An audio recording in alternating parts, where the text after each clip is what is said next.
Olá, curiosos! Sejam bem-vindos à primeira edição do Reconstruir Sustentabilidade na Prática, o jornal que te ensina a construir um futuro mais verde. Falando em construção, você sabia que a construção civil é um dos setores que mais impactam o meio ambiente? É por isso que nós, alunos do IF Sertão, com ensino médio integrado em edificação, do campus Santa Maria da Boa Vista, queremos promover uma série de vídeos relacionados a isso, a sustentabilidade no meio da construção civil.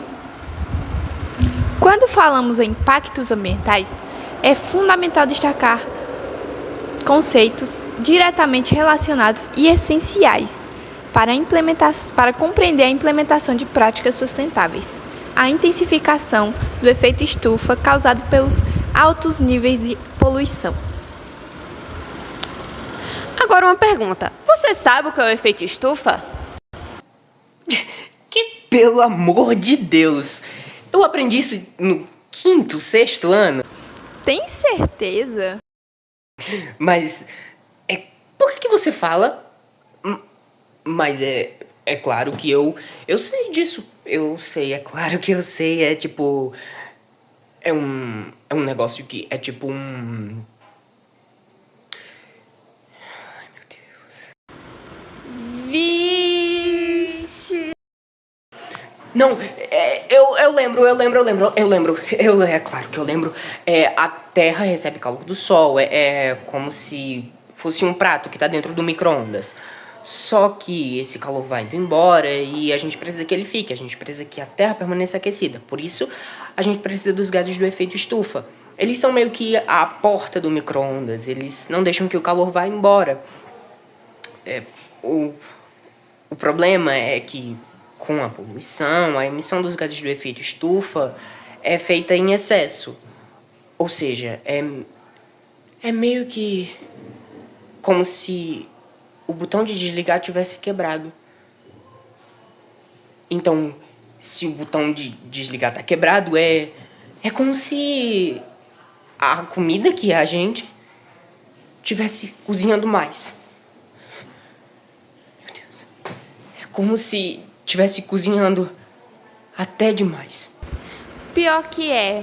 Segundo uma matéria publicada em 7 de março de 2024, pelo Programa das Nações Unidas para o Meio Ambiente, fala que a construção civil foi responsável por 37% das emissões globais de CO2 do ano relacionadas à energia, totalizando quase 10 gigatoneladas de CO2. Segundo o artigo da Mobus Construção, publicado no dia 4 de maio de 2023, destaca os principais impactos ambientais na construção civil, incluindo a grande geração de resíduos devido ao desperdício de materiais. Por fim, o descarte incorreto de materiais tóxicos, como tintas e solventes, podem prejudicar o meio ambiente e a saúde. Mas relaxem, com o conhecimento adquirido hoje, você pode mudar essa situação. Sustentabilidade é um equilíbrio. Então, você prestando atenção em tudo que está dito aqui, você pode mudar a situação para a nossa geração presente e as futuras que estão por vir. Agora, com o nosso repórter Marcos Vinícius, nós iremos falar com um profissional, André Luiz Barbosa. Ele é técnico em edificações. É formado em arquitetura, licenciatura em matemática, urbanização, meu irmão. O cara é foda. Fiquei com ele. É com você, Marcos Vinícius. Para dar o melhor tema da sustentabilidade da construção civil, buscamos entrevistas com um brilhante e com uma personalidade incrível, posso dizer por mim mesmo, do Instituto Federal de Educação em Ciência e Tecnologia do IF Sertão, de Santa Maria, o professor André Luiz Barbosa, que é arquiteto e urbanista e licenciado em matemática, especialista em gestão de projetos de arquitetura e educação de jovens e adultos, mestrando pelo programa de pós-graduação em extensão rural pela Univasf. Atualmente está como professor de arquiteto no IF Sertão. Professor, aqui, para nós, vamos fazer uma pergunta para o senhor. O senhor costuma considerar a sustentabilidade como um critério no planejamento de um projeto especialmente na escolha e compras de materiais? Sim, eu acho importante considerar a questão do planejamento. Eu acho que o planejamento começa, quando a gente trata de construção civil, o planejamento ele começa desde a concepção do projeto. Então, a gente tem que começar nessa parte do projeto e aí, assim, a gente vai desenvolvendo as outras etapas do projeto. Mas a primeira parte é sentar na mesa, fazer o croquis e pensar em soluções que não soluções sustentáveis, não é isso? Então, a primeira parte é a parte do projeto. Sim, entendo. O senhor já buscou incentivar ou realizar a reutilização de materiais em alguma obra? Assim, os planejamentos do senhor? Sim, a gente pensa, né? Hoje em dia, as pessoas têm se preocupado muito na questão da construção civil em reutilizar materiais. E sim, a gente tem essa preocupação, seja na reutilização e até na contenção desses materiais. Quando a gente vai utilizar uma areia, uma brita, aquela madeira para fazer um escoramento de uma viga, ou a madeira pode ser utilizada em um pilar. Então, a gente tenta reutilizar esses materiais e fazer uma contenção para que exemplo, uma areia não seja escoada com a chuva, não tenha essa perda de brita também. Então, a gente tem que ter esse cuidado com os materiais. E sim, a gente pensa em reutilizar. E a questão de não comprar muito material, por isso a importância do planejamento de um projeto, para que não seja desperdiçado. Porque, né? Nesses dias, a gente sabe que muitas pessoas estão fazendo seus projetos e acaba desperdiçando muito material que, né, pode ser reutilizado. Isso, nem todo mundo tem esse cuidado, né? Qual a importância? Porque com um projeto em mãos, a pessoa sabe a quantidade de bloco que ela vai utilizar, a quantidade de piso, a quantidade de areia, de brita. E isso, quando a gente pensa nessa questão do projeto, as pessoas têm medo do projeto às vezes. Mas com um projeto em mãos, a gente consegue economizar. Então, é muito importante pensar nessa etapa. Então, tem que ter esse planejamento prévio antes de executar uma obra. Isso mesmo, tem que ser assim. Durante o planejamento, o senhor adota medidas para reduzir o desperdício de materiais? Qual as estratégias? O senhor tem alguma desse tipo? Eu trabalho muito com projeto, não muito com a execução. Eu pego muita pouca execução de projeto. Mas quando eu entrego o kit de projeto, que a gente costuma dizer, que são todas as etapas, tudo certinho para o cliente, a gente passa uma orientação. Então, dentro desse kit, vai tipo um manual de como esse cliente vai executar essa obra, desde a organização do canteiro de obra, a utilização de material, a compra desse material de uma forma sustentável. Então, a gente também indica esses materiais que são mais sustentáveis. Então, tem todo esse processo também no decorrer desse planejamento da obra. Como os resíduos gerados nas obras são descartados? Eu até separei aqui, a gente tem uma lei federal que é a 12.305 de 2010, que é a Política Nacional de Resíduos Sólidos. Então, a gente meio que se inspira nessa lei. A gente sabe quando a gente vai para o interior, é muito mais difícil da gente ter essa organização. Nas cidades grandes é muito mais fácil, cidades grandes, capitais, é muito mais fácil da gente ter essa organização, ter uma destinação correta, mas infelizmente no Brasil eu acho que em torno de 1% dos resíduos são reciclados. Então isso é muito pouco dentro da realidade da construção civil do Brasil. Então, tem essa lei, que é uma lei federal, que ela atinge os municípios, os estados e o Distrito Federal, mas as pessoas ainda não seguem. Então, infelizmente, a maioria dos resíduos eles são descartados em aterros, que não é uma destinação correta. Infelizmente. Infelizmente, existem pessoas que, como o professor diz, fazem isso. Não tem um cuidado, né? Isso reverbera na questão de quando a gente tem uma destinação incorreta dos resíduos, o que acontece? Atrai bichos, eu estava lendo uma reportagem, um artigo falando sobre a questão do barbeiro.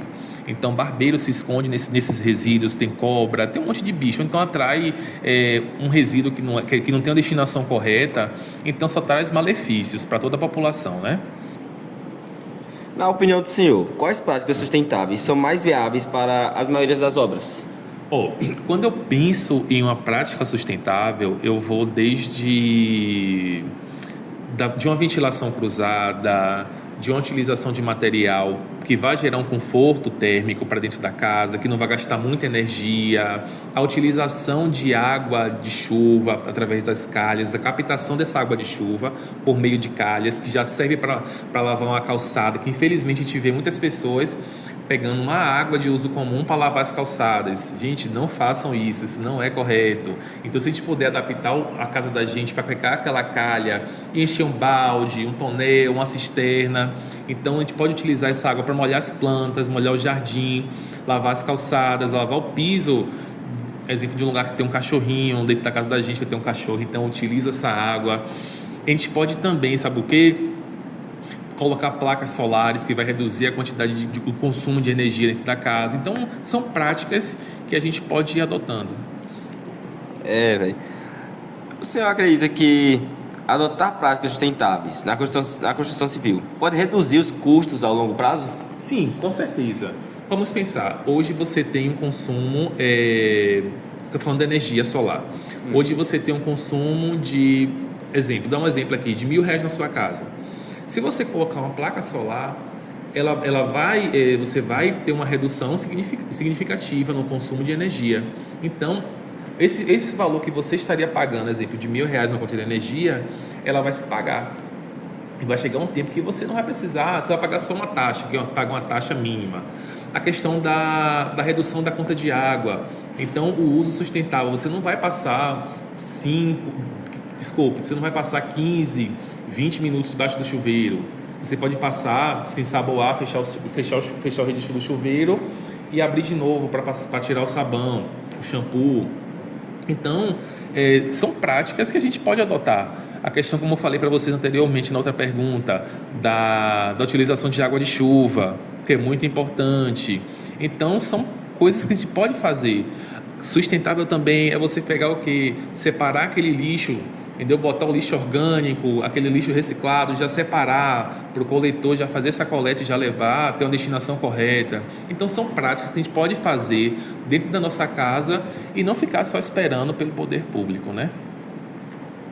Hoje em dia o poder público... Chegou agora lá na comissão uma pergunta feita nos bastidores. Sim. Eles perguntam qual a maior dificuldade que o senhor enxerga na implementação dessas práticas. Olha, tem muita resistência. Inclusive, eu estou terminando um acompanhamento de uma obra agora. E a grande questão foi: a gente chega com uma proposta mais sustentável, de tentar reutilizar aquele material que te vê que não está tendo uma destinação correta. E algumas pessoas mais antigas têm um pouco de resistência em adotar essas novas práticas. Então, eu acho que deveria ter uma política pública mais efetiva de incentivo à reutilização de materiais, fazer uma campanha mesmo para essas pessoas. Eu acho que a gente poderia começar pelas escolas, começando por aqui. Pelas escolas que têm curso de edificações, as faculdades têm curso de arquitetura, de engenharia. Então, fazendo uma formação com essas pessoas, voltada para essas práticas sustentáveis. E aí sim, vocês seriam agentes replicadores dessas práticas. Então, eu acho que o caminho é esse. É sempre a questão da vontade da pessoa querer fazer isso, né, pessoal? Também. A gente tem informação aí no YouTube, na internet, no TikTok. Vocês acessam muito TikTok. Então, tem a questão da procura também, né? Hoje a criançada, os adolescentes adultos, tudo viciado no TikTok. Sim. Então, vamos utilizar a ferramenta também como uma forma de aprendizado, né? Professor, na sua visão, qual é o impacto da divulgação de informações sobre a sustentabilidade na construção civil para o público geral? Sim, eu acho importante. Eu acho que uma ferramenta bacana para fazer essa divulgação, além de as redes sociais, eu acho que as rádios também, eu acho que chamar essas pessoas que estão na frente, tocando as obras, para fazer uma formação, Então, eu acho que a questão é essa, fazer uma formação com essas pessoas, que a sustentabilidade está aí e a gente vê que quando a sustentabilidade, essas boas práticas não são, de certa forma, acolhidas por todos, elas reverberam na questão do aquecimento global, a questão da atmosfera, o calor excessivo que a gente está sofrendo muito por aqui, a escassez de água, as chuvas descontroladas, fora do período. Então, eu acho que cabe muito da gente também fazer a nossa parte. Também tem a questão das indústrias, que são os maiores poluidores, né? Mas também tem que fazer a nossa parte, trabalhando de formiguinha, sabe? Para a nossa última pergunta para o senhor. Vamos lá. Né? Já vai acabar, né? Sempre uma tristeza para o nosso coração. Na sua opinião, os profissionais da construção civil estão preocupados com a sustentabilidade atualmente? Eu acho que hoje sim. Eu acho que tem uma preocupação muito grande para as pessoas que trabalham nessa área. Eu acho que desde a concepção de materiais, eu acho que no pensar de uma casa, de uma edificação, eu acho que a questão do urbanismo, a gente vai pensar na questão do urbanismo também. Eu, como urbanista, eu penso muito como as cidades estão sendo construídas hoje e, infelizmente, ainda não tem aquela preocupação do gestor público em fazer uma obra sustentável, em fazer um piso permeável, que isso, querendo ou não, vai diminuir a questão das enchentes. A gente tem aqui o exemplo de Petrolina, que é pertinho da gente, e quando chove é um horror na cidade, nem consegue transitar, porque alaga a cidade. Então, eu acho que falta um pouco de cuidado ainda dos gestores públicos com essa questão da sustentabilidade, que infelizmente atinge toda a população, mas que tem uma solução, sabe? Ou tem como amenizar, que é um problema recorrente, né? Eu acho que é isso. Sim. Agora a gente finaliza aqui. Eu quero dar meus agradecimentos, né, por dar essa grande entrevista. Obrigado. Ao nosso querido André Luiz. E acabamos aqui e voltamos na próxima com outro, quem sabe. Tchau. Tchau, gente. Obrigado. Recapitulando, no episódio de hoje do jornal Reconstruir, foram discutidos os principais impactos causados à natureza pelo setor, como a intensificação do efeito estufa, o consumo excessivo de energia, o desperdício de água, a poluição sonora, o desmatamento e o descarte inadequado de materiais. E ainda explicamos o conceito de sustentabilidade e como ela pode ser aplicada para diminuir os danos à natureza. Por fim, do episódio também inclui uma entrevista com André Barbosa, o arquiteto e professor do campus Santa Maria da Boa Vista. Lembre-se que agindo junto podemos construir um amanhã cada vez mais sustentável. Então, de mim também? Sim, até o próximo episódio! Então tá, né? Ai, a gente tá frito.